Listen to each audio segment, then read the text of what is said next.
Estamos na lição 11. Você acredita nisso? No currículo em vídeo A Isca de Satanás. Sabe, eu posso ler alguns testemunhos aqui. Tudo bem para vocês? Sabe, a Bíblia diz que eles venceram pelo sangue do Cordeiro e pela palavra do seu testemunho. Amém? Sabe, eu tenho esses testemunhos, minha equipe me ajudou porque eu digo a vocês, sabe, isso abençoa a minha vida, como Deus usa essas pessoas, toca essas pessoas através de livros.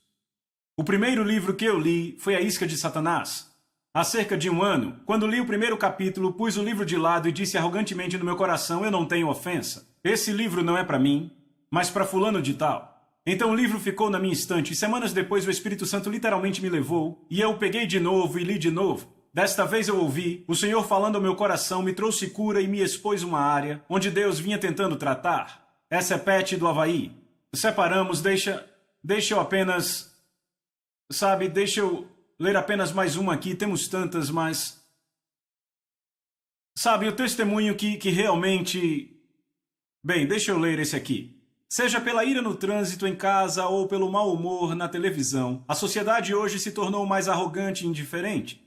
E eu me encontrei preso nisso, me defendendo de injustiças que percebia, reais ou imaginárias. E no processo percebi quão infeliz eu me tornei. Eu vivo em Pensacola e li o seu livro A Isca de Satanás, e as palavras inspiradoras sobre lidar com o pecado da ofensa me ajudaram imensamente não só no que diz respeito à autoridade, mas nas coisas da vida em geral. Como atendente de lojas, não dizemos obrigado às pessoas que não são educadas. Eu cresci com influências cristãs fortes. Desde cedo me distanciei do cristianismo por causa da negatividade e das táticas de controle que experimentei. As suas palavras despertaram dentro de mim que eu não tenho mais que basear meu amor na validação dos outros ao invés disso em Jesus. Esse é Doug da Louisiana. Sabe, recebemos isso o tempo todo e eu digo a vocês, isso serve para ver como Deus usa essa mensagem. Por todo mundo vejo pessoas vindo à frente em conferências, de 50% a 80% das pessoas, e os testemunhos que recebemos de como suas vidas foram mudadas. A isca de Satanás, a ofensa é literalmente a armadilha do diabo para destruir o chamado de Deus na sua vida nesses últimos dias. Há um homem chamado Cole Stringer, da Austrália, que escreveu um livro, eu acabei de ler há 2 dias atrás, chamado Tire Sua Mão da Gaiola, Macaco. E esse australiano descobriu como as pessoas na floresta pegam macacos. Sabe como pegam macacos? O que eles fazem, isso é sensacional, é colocar uma banana dentro de uma gaiola, certo? Não há portas dentro dessa gaiola, é apenas uma gaiola redonda. Mas a questão é que a gaiola é ampla o suficiente apenas para o macaco pôr a mão assim. E o que o macaco faz é agarrar a banana, mas quando ele agarra a banana ele não consegue tirar sua mão porque é muito estreito. E então no que o macaco agarra todas essas bananas nas gaiolas, então vêm os caras com um taco de beisebol e começam a acertar os macacos na cabeça para matá-los, e os macacos sabem exatamente o que os caras estão fazendo. E eles andam por todo o caminho matando, simples assim, ou separando eles e prendendo se quiserem fazer outra coisa. E eles vão fazendo isso, e mesmo com os macacos observando e sabendo exatamente o que vai acontecer, eles não largam aquela banana. Essa é uma ilustração tão perfeita de alguém que se agarra à ofensa. Especialmente depois que você ouviu o que ouviu durante essas semanas, nessas lições. Você sabe das consequências, está tão claro na palavra de Deus, mas ainda assim você fica se segurando nessa ofensa. Largue isso. Tire sua mão da gaiola, macaco, é o que ele diz, certo? A ofensa é uma coisa séria, eu vou revelar de novo, é a isca de Satanás, para te pôr na armadilha dele. Lucas 17:1 diz, é impossível que as ofensas não venham. Repita, é impossível. O que você faz com a ofensa é que determina seu futuro. Ou você fica mais forte, ou você fica mais morto. A ofensa vem da palavra grega skandalon, uma palavra grega antiga que se refere ao gatilho da armadilha usada por caçadores para pegar pequenos animais ou pássaros. Eles colocam a isca no gatilho, o animal a pega e a gaiola ou mata ou prende, certo? Então a ofensa é a isca de Satanás para te pôr em cativeiro. Você terá a oportunidade de se ofender, mas como você lida com isso determina seu futuro. Hoje, eu quero falar um pouco mais sobre o que estamos tratando.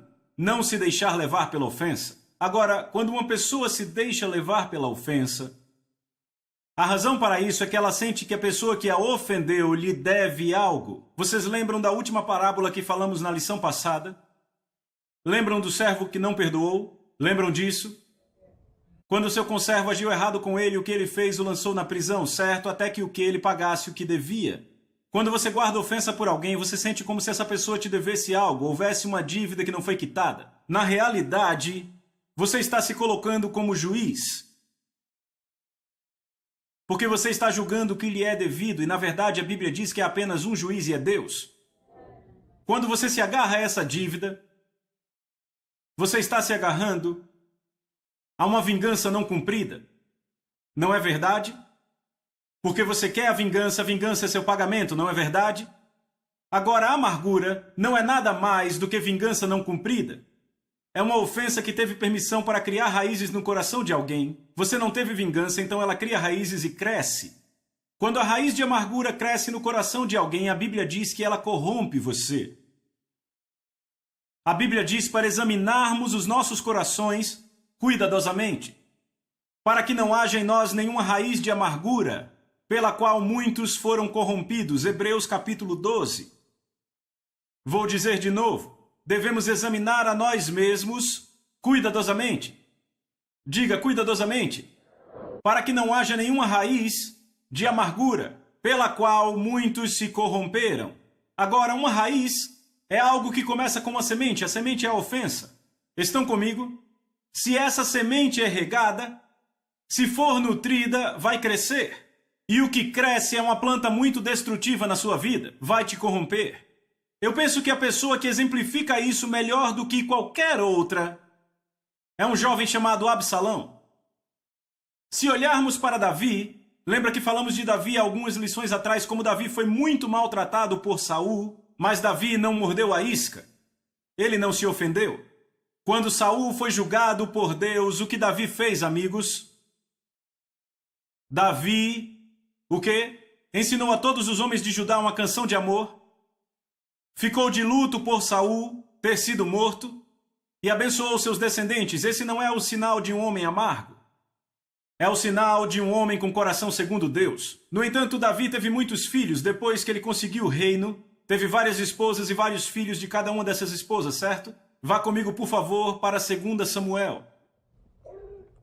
E vamos começar aqui falando de um dos seus filhos chamado Absalão. 2 Samuel, capítulo 13.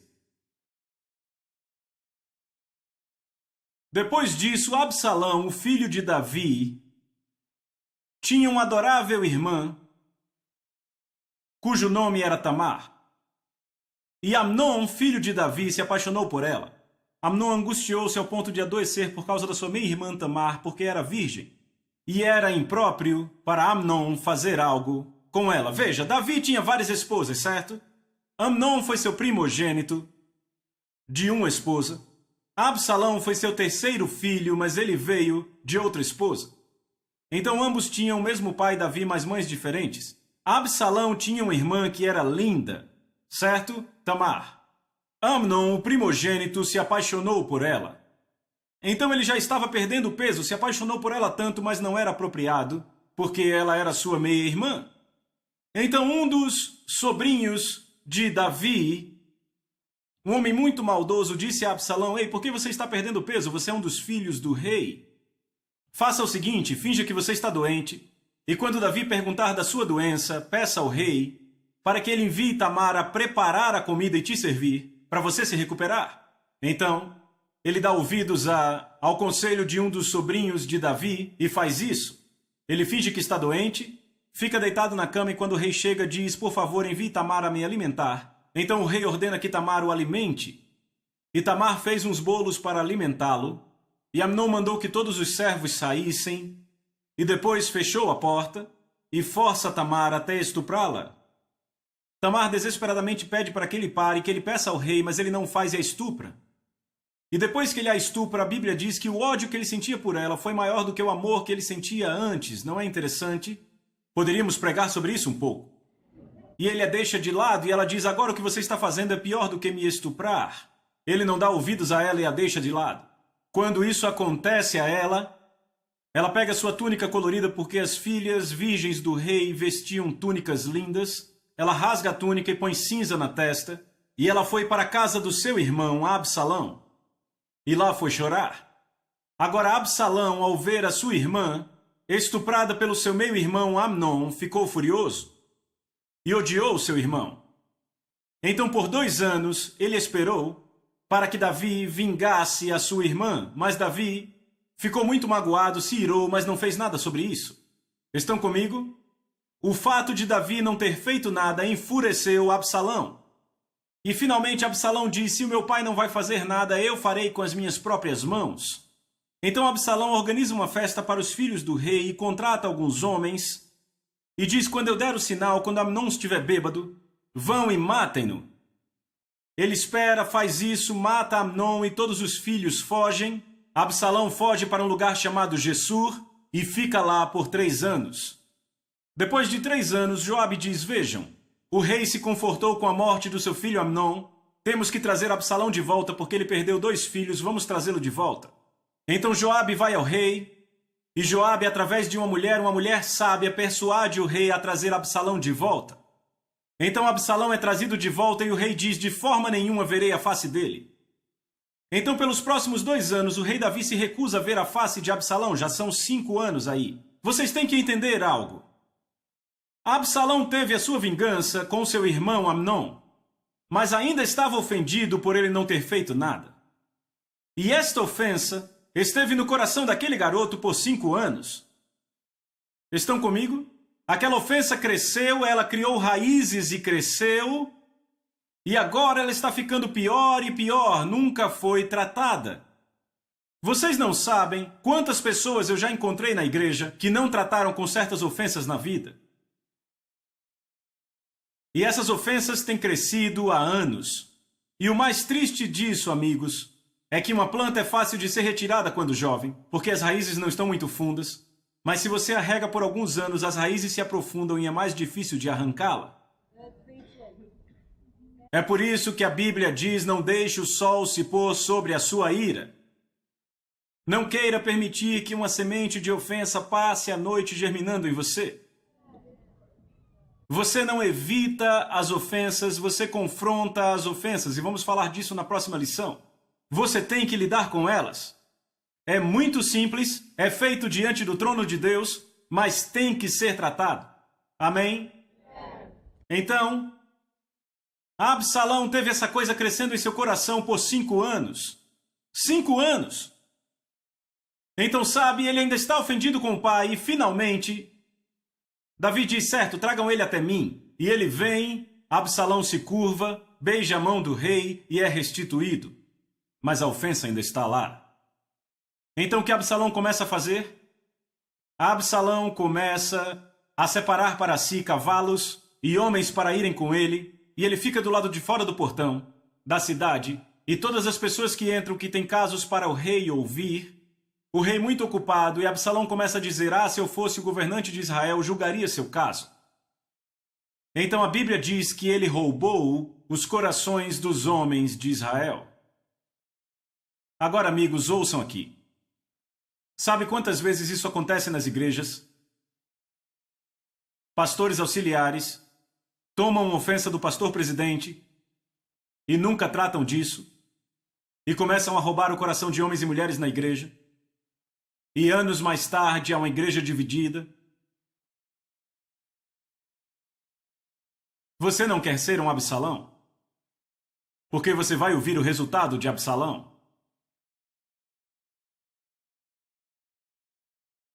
Sabe o que passava na cabeça de Absalão? O meu pai, ele certamente engana as pessoas. Se esconde atrás dessa adoração falsa a Jeová. A sua própria filha é estuprada e ele não faz nada sobre isso. Sabe por que ele não faz nada sobre isso? Por causa do que ele fez com a esposa do seu servo, Urias, o hitita. Estuprou a esposa dele e então ele o matou e encobriu. E Saul?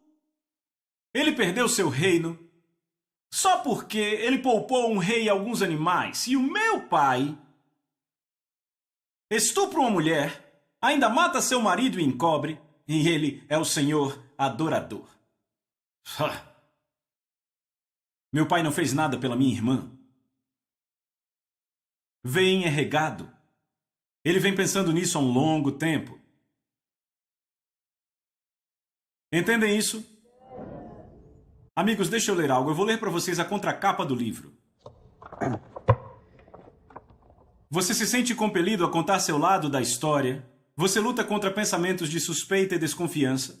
Você revive constantemente feridas passadas. Você perdeu as esperanças por causa do que alguém fez a você ou a alguém próximo a você. É exatamente o que está acontecendo. Ele nunca tratou da ofensa. Então agora ele roubou o coração dos homens. Por quê? Porque ele se justifica. Meu pai, sabe, ele é um canalha. Ele é tão hipócrita. Ele não é qualificado a governar. Sabe, se Saul perdeu o reino porque poupou um rei, e o meu pai com esse reino? Então ele rouba o coração dos homens. E então ele toma Israel e marcha com seus soldados para o trono, e os servos de Davi dizem: o seu filho tomou Israel diante dos seus olhos. E Davi tem que sair. E claro que a mão de Deus está com Davi e seus homens, e pouco depois disso Absalão é posto à morte.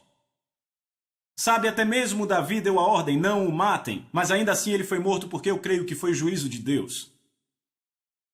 É muito sério quando alguém se levanta contra um pai, amigos. Deus não tira isso por menos. Sabe, Davi matou o homem que apenas disse que mataria Saul, mas não fez. É uma coisa muito séria quando você se levanta contra o pai. Então Absalão é morto, e aqui está um jovem que seria um rei em potencial, mas toda sua vida foi destruída por causa de vingança não cumprida. Uau. Não foi, ouçam, não foi por idolatria, não foi homossexualismo, não foi adultério ou estupro. Toda a raiz foi uma ofensa que cresceu e virou amargura, vingança não cumprida. Há muitos anos atrás, eu estava pregando numa igreja na Flórida e eu tinha acabado de pregar a isca de Satanás. Uma mulher vem até mim na igreja. Ela disse: Pastor John, enquanto você pregava, eu senti um dentro de mim. Ela disse: sabe, eu já perdoei meu ex-marido, está tudo bem, mas eu não sei porque eu senti essa sensação desconfortável. E sabe, o Espírito de Deus realmente me guiou e eu disse a ela: por que você não tinha perdoado o seu ex-marido? E ela disse: tinha sim, tinha perdoado, tinha chorado, eu liberei. Eu disse: não. E ela disse: perdoei sim, começou a ficar incomodada, disse: perdoei sim. Eu liberei, eu orei, eu liberei, eu chorei, sabe, eu já perdoei ele. Eu disse: perdoou não? E ela começou a ficar muito triste. E finalmente ela olhou para mim porque eu ficava dizendo: não perdoou. E ela disse: então me ajude. Eu disse: por que você não me conta o que o seu ex-marido fez? Ela disse: ok. Ela disse: nós éramos pastores. Ele me deixou e fugiu com uma mulher muito proeminente da igreja. Deixou a mim e aos meus filhos sem nada. E ela disse: John, ele tem me culpado todos esses anos. Ele disse que eu atrapalhava seu ministério e o chamado de Deus em sua vida. E que Deus tinha planejado para que ele casasse com aquela mulher e não comigo. E que era a vontade de Deus que ele se casasse com ela.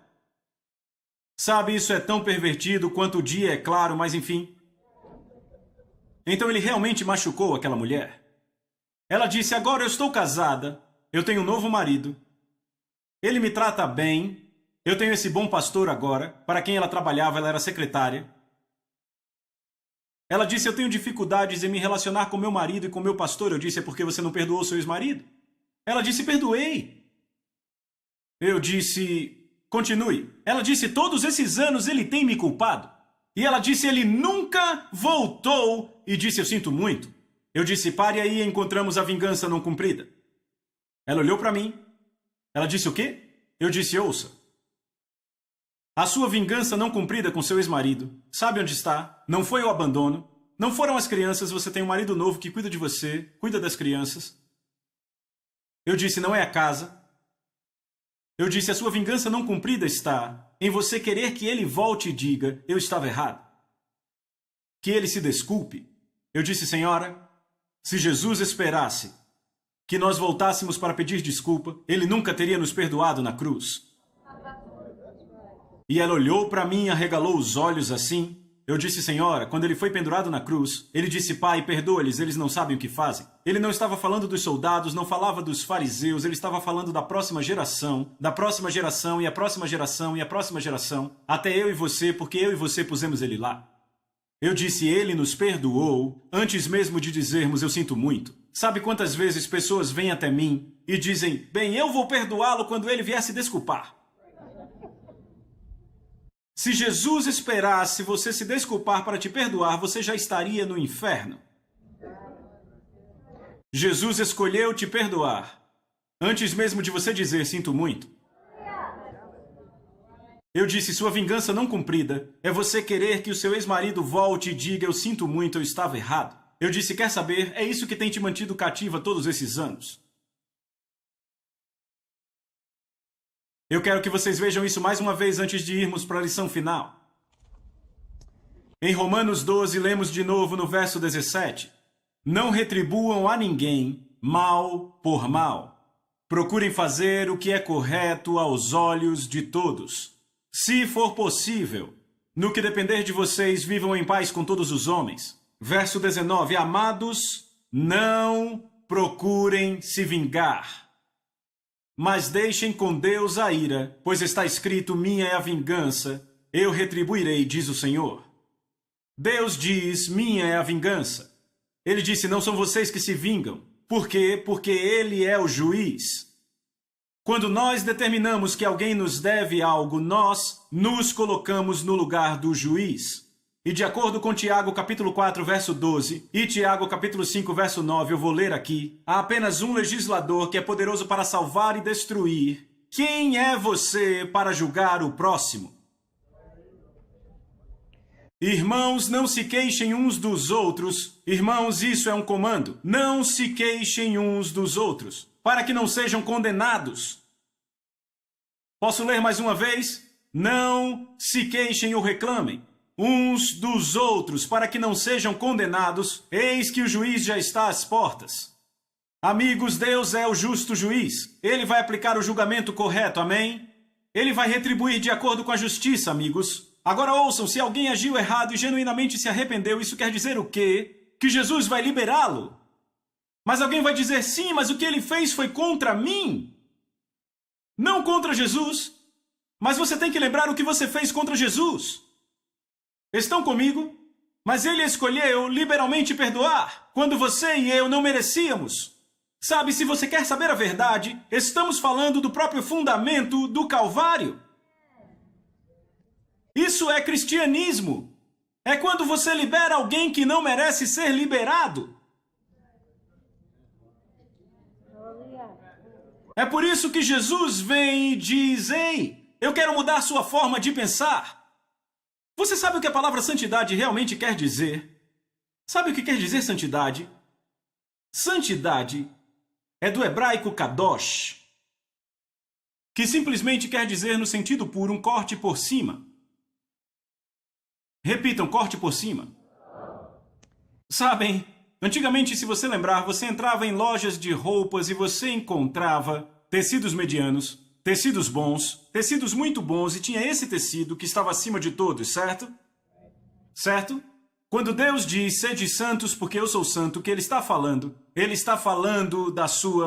do seu relacionamento com a sua criação.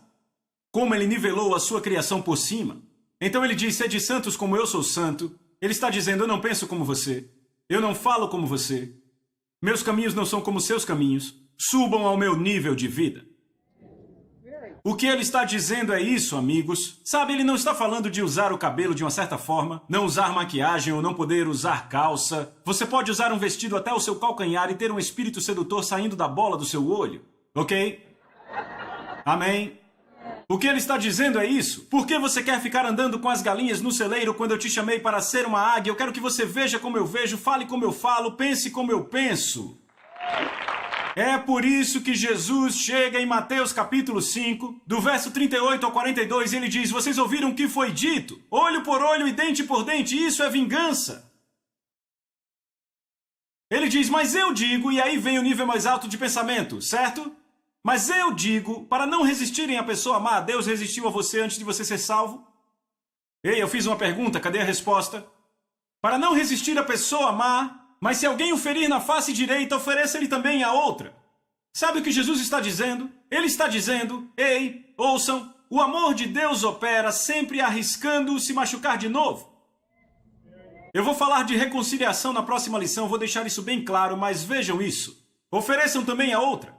Se alguém quiser processá-lo e tirar-lhe a túnica, desde que leve também a capa. Se alguém o forçar a caminhar uma milha, vá duas. Dê a quem lhe pede e não volte as costas àquele que deseja pedir-lhe algo emprestado. Esse é o pensamento no nível do reino.